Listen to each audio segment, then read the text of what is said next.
Olá, eu queria falar um pouquinho sobre um cara chamado Oscar Pérez. Ele foi vítima da truculência e, enfim, violência indiscriminada e explícita que a gente vê hoje em dia ocorrendo na nossa Venezuela, aqui do lado, e morreu, infelizmente, semana passada.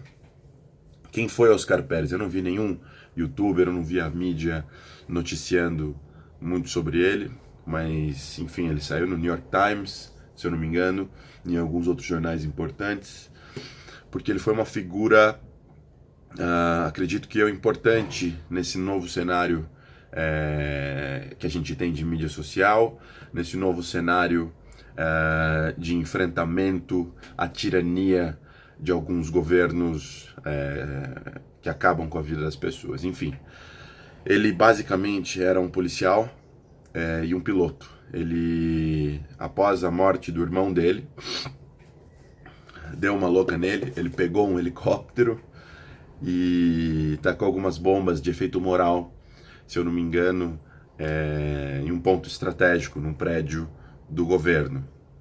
Aquilo, disse ele, era para ser um ato simbólico para fazer com que as pessoas acordem.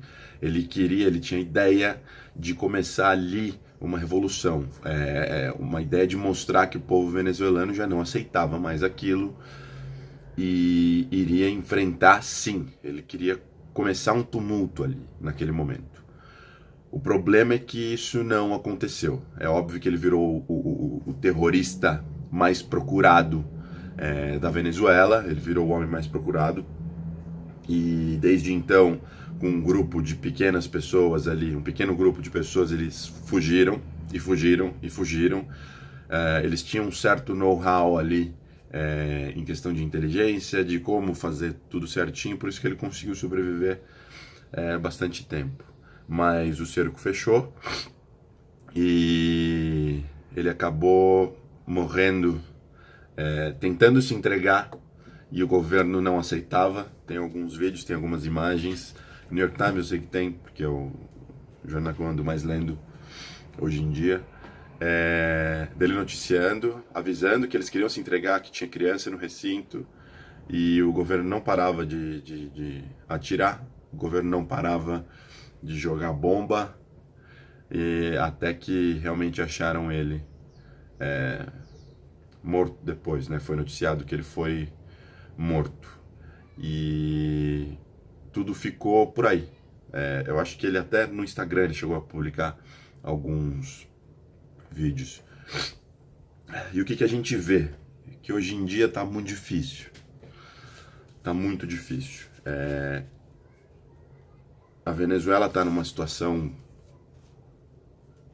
que não, mal dá para explicar. A gente que aqui, com todas as dificuldades, ainda tem alimento sobre a mesa, por mais que tenha diminuído ou diminuído a qualidade deles nos últimos tempos, porque tudo está ficando mais caro, o desemprego avassalador aqui no Brasil. Mas é difícil a gente entender o que eles passam na Venezuela, desse conforto que o capitalismo ainda continua propiciando pra gente. Mas é povo sofrendo, gente querendo fugir de lá, sumir de lá, não consegue.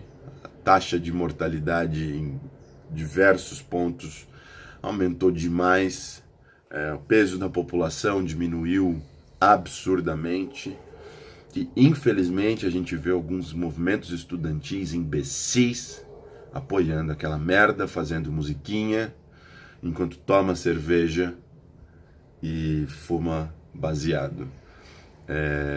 Isso é inaceitável. Que Oscar Pérez pelo menos sirva de exemplo para nós, já que ele não conseguiu o que quis, o que almejava na Venezuela, e que sirva de exemplo para a gente compreender a que ponto o desespero de alguém pode levar ela a fazer uma loucura, às vezes pensando que é um ato de heroísmo, para mudar uma coisa que o próprio povo deve estar cansado, apesar da luta que eles continuam mantendo, de lutar. A gente não tá muito longe de virar essa porcaria, apesar da condenação do Barba, do Luiz Inácio. O cara ainda não está preso, a gente tem o nosso STF. O pior do Brasil é que o sistema judiciário simplesmente se acovarda em pontos estratégicos, principalmente no nosso STF. Então não dá para duvidar de muita coisa não. E podem ter certeza, o ponto principal é claro que é o o apoio à candidatura do Jacques Wagner, que seria o único na linha sucessória, eu acredito, para tentar enfrentar uma concorrência à presidência pelo PT. Então, o plano dos caras é esse, a gente não está muito longe. Eu espero que a gente não precise de um Oscar Pérez também, daqui a uns 4, 5 anos, para fazer uma loucura e tentar fazer o povo brasileiro acordar. Até porque a gente já provou que a gente não acorda, né? A gente finge que acorda e depois volta a dormir. Obrigado, tchau, tchau.